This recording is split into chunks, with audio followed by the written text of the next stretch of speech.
Tacoma Narrows Bridge was a twin suspension bridge built by Leon Mossif, who was a French engineer.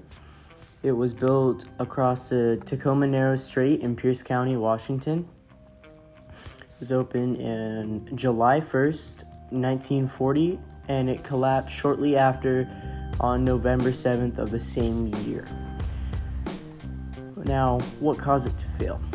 There are many reasons why the Tacoma Narrows Bridge failed, but there are three main reasons. First was its thin width and long length, which made its sturdiness very low.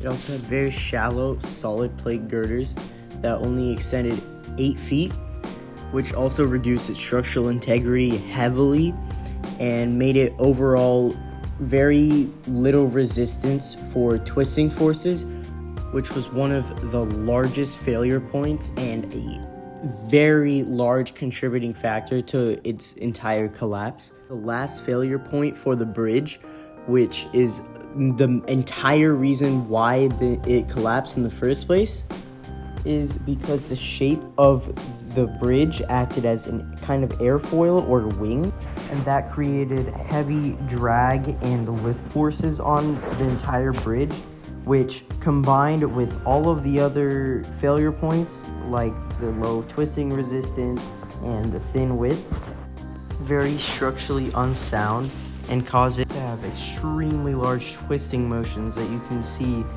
very visibly. And this was a problem throughout its entire lifespan. And this phenomenon is called aeroelastic flutter. Alright, now let's get to the collapse.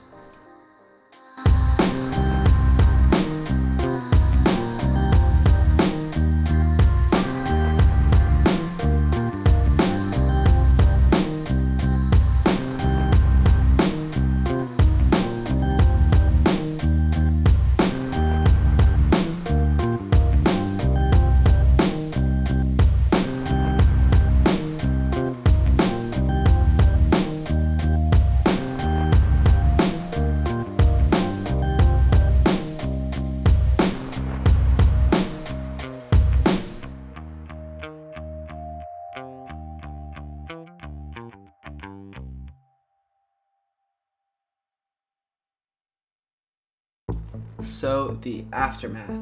0 humans died in the aftermath, as the one car that was stranded in the middle of the bridge, he was able to get out. Unfortunately, the dog inside of the car wasn't able to do so. It was a very costly salvage operation, and it led to significant changes in how bridges are designed and constructed. Triangular trusses started to get used more as they promoted airflow through the bridge instead of around it. This highlighted the importance of wind resistance in bridge designs, and it led to a better understanding of aeroelastic flutter, which was a relatively new concept at the time for them. The bridge was replaced in the 1950s with a better designed bridge that is actually still around today. And the wreckage that was not salvaged formed an artificial coral reef that was marked as a historical site to prevent salvagers from damaging it.